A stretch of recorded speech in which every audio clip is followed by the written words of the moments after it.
Bon, ben je crois qu'on va faire un tuto cul. Hein.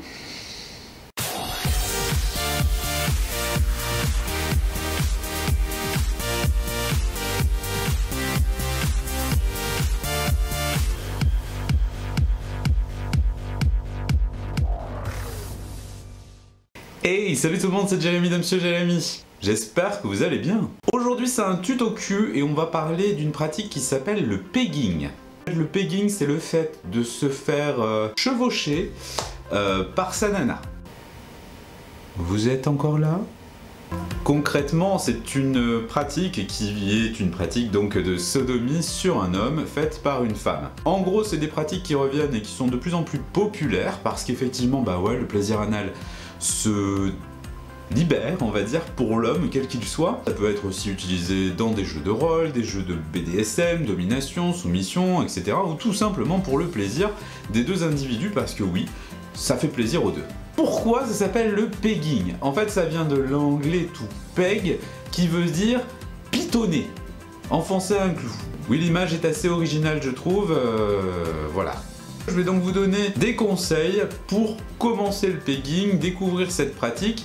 Mais avant toute chose, donc je voudrais vous dire un petit point qui me semble important. Le pegging, le fait de se faire sodomiser ou d'avoir envie d'un plaisir anal en tant qu'homme, ne doit pas remettre en question ta sexualité. Ce n'est pas parce que tu as envie d'un rapport anal ou de découvrir ou que tu prends du plaisir par derrière que tu es en train de devenir gay. Ça n'a strictement rien à voir, écoute ton cœur. C'est lui qui va te dire quelle est ton orientation sexuelle, et comme je le dis souvent, on s'en fout, vis ta vie et pense à ton plaisir.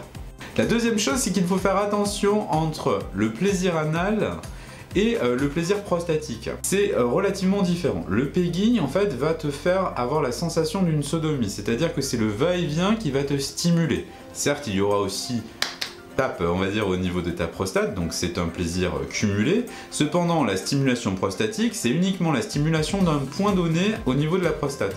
Donc là, il y a une petite différence. Tu peux apprécier globalement le plaisir prostatique et ne prendre aucun plaisir et trouver ça désagréable d'un point de vue rapport anal, donc type pegging, sodomie. Et tu peux, à l'inverse, apprécier la sodomie, mais pas la stimulation d'un point P.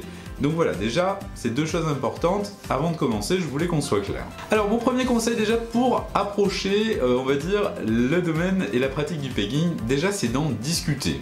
Si c'est une chose que ta copine veut, si c'est toi qui le souhaites, parlez-en, mettez-vous au calme. L'idée, c'est de savoir à peu près de quoi tu as envie, de comment, de est-ce qu'elle en a envie, est-ce que lui en a envie, ça dépend vraiment de la relation que vous avez. Généralement, le pegging, je vais pas vous mentir, moi c'est une pratique que je n'ai pas faite, ce n'est pas un truc qui m'intéresse à proprement parler. J'ai rencontré des nanas dans des clubs libertins ou dans des relations, enfin dans des soirées où on se connaît tous, qui me l'ont proposé. Moi, ça ne m'intéresse pas du tout, c'est pas un truc que j'aime et ça ne me branche pas. Par contre, je connais, j'ai plein de collègues, c'est grâce à eux que je fais cette vidéo, et aussi en fonction des questions que je reçois, et vous m'en avez envoyé beaucoup sur ce sujet, c'est normal, c'est une découverte, c'est parfois quelque chose qu'on amène dans un jeu, quand le couple est établi, etc. Le rapport anal et la friction est une sensation super sympa, parce que, effectivement, l'anus chez un homme est une zone super érogène. Enfin, une fois que vous avez discuté et que vous vous êtes mis en accord, on va dire, sur la chose, il y a tout ce qui est préparation. La préparation, c'est pas une étape à bâcler. Pourquoi? Parce que déjà, ton anus, en temps normal, physiquement, te sert à être une évacuation, ce qui fait que c'est un endroit qui n'est pas forcément hyper clean. Deuxièmement, il faut savoir qu'il y a toute une préparation à faire, et donc là, tu dois faire ce qu'on appelle une douche intime. Alors, il existe des accessoires, notamment des douchettes, des pommeaux, des poires, tout un tas de choses. Le plus important, c'est vraiment que tu te renseignes sur comment faire un bon lavement. Généralement, il faut le faire 2 heures avant un acte, et enfin surtout de ne pas y aller comme un timbré, c'est-à-dire que tu mets de l'eau tiède, tu y vas doucement, tu y vas par étapes, etc. La préparation aussi, c'est éventuellement de t'entraîner avant de passer à l'acte avec soit des produits exprès, sous-entendu des godes. Moi je te conseille d'utiliser plutôt des godes ventouses. Pourquoi utiliser un gode ventouse? Pour se préparer, tout simplement parce que le gode ventouse, l'avantage c'est qu'il y a une ventouse, donc tu peux le positionner où tu le souhaites. Cela te permettra de découvrir, de savoir à peu près si tu préfères et si tu as moins mal ou si tu prends plus de plaisir dans certaines positions, plutôt que de les découvrir le jour J, de planter ton plan, de tout... Enfin voilà, c'est une horreur, ça va être le plan catastrophe.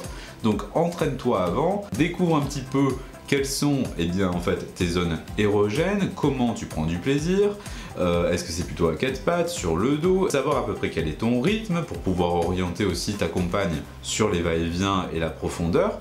Donc voilà, tout ça, ça se prépare et je te conseille de déjà découvrir ça un petit peu en solo, sous ta douche, où tu veux, pour un peu te préparer. Une fois que vous êtes prêt, troisième conseil, ça va être de choisir son équipement. Dans le cas présent, j'ai demandé à une marque sur Amazon qui s'appelle Louviva de m'envoyer des produits qui étaient mais grave pas chers, puisque le produit que je vais vous présenter, donc c'est un God ceinture, parce que effectivement, pour commencer, c'est très bien, c'est le moins cher, et ce produit-là était à moins de 20 € et je l'ai sélectionné parce que pour les débutants, je trouvais ça plutôt pas mal. Pour que les choses soient claires, si vous êtes un petit peu avancé, n'achetez pas ce type de produit, c'est vraiment du premier prix, c'est pas forcément hyper qualitatif, cependant je vais vous expliquer pourquoi je l'ai sélectionné, en plus de son prix, mais il existe tout un tas de produits et je vais vous mettre des liens dans mon blog avec d'autres produits sélectionnés. Il y a par exemple de la lingerie féminine qui est de toute beauté. Ce sont des produits d'ailleurs que j'ai découvert grâce au blog de 69 Désirs qui a fait un article complet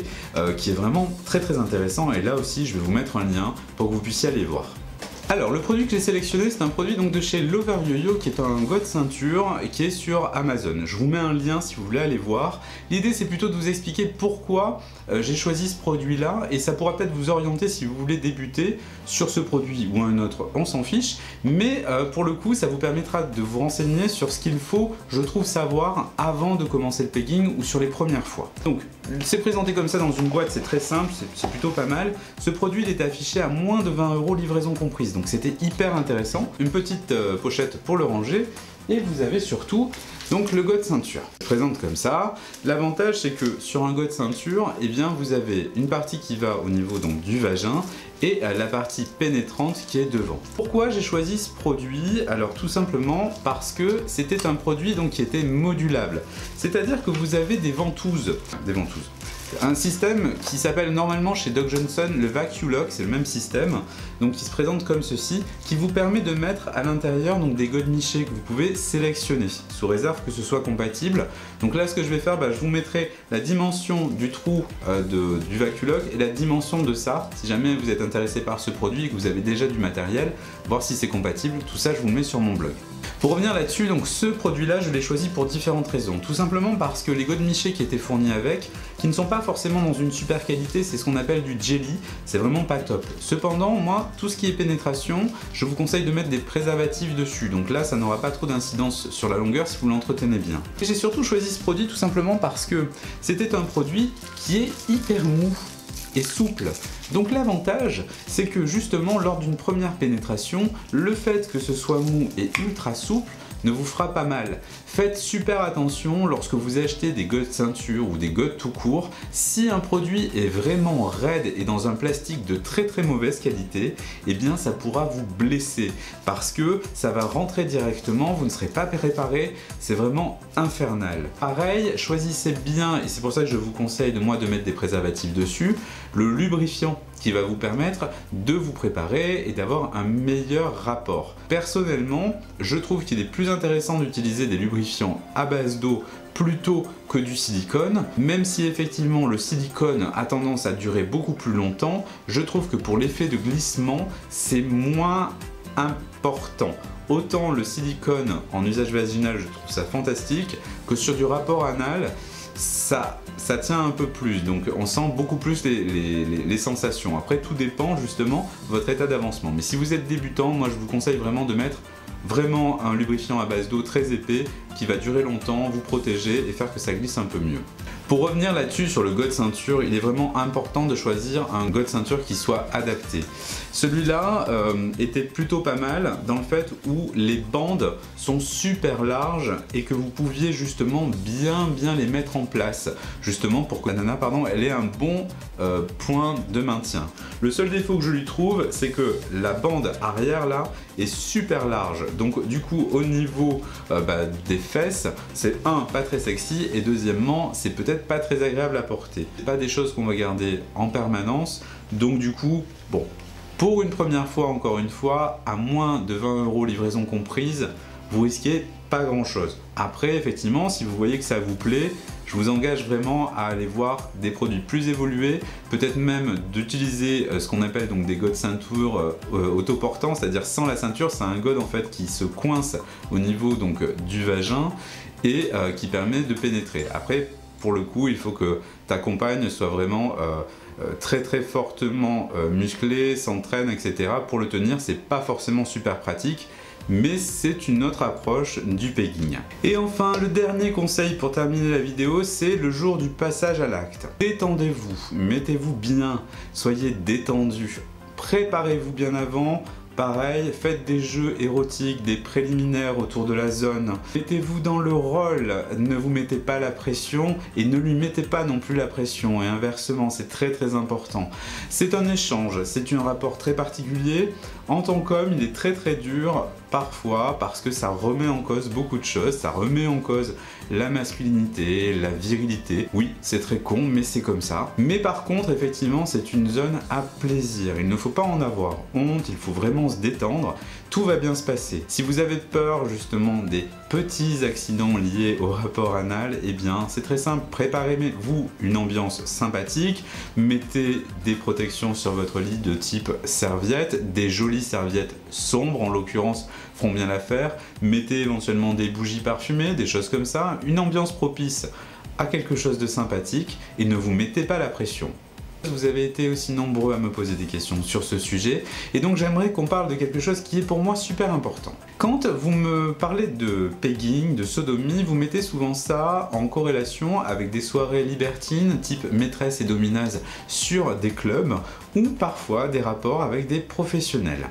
Faites attention à ça, lorsque vous ne disposez pas de votre propre matériel, pensez impérativement à venir avec votre propre équipement et à utiliser des produits qui sont ou que vous avez nettoyé au préalable vous-même et à mettre des préservatifs dessus. C'est super important. Vérifiez bien le matériel, testez-le, touchez-le avant de l'acheter parce que ce produit pourrait et va vous pénétrer et donc il ne faudrait pas que cela vous blesse. En attendant, je vous souhaite de prendre du plaisir et je vous dis à très bientôt pour une nouvelle vidéo. Ciao!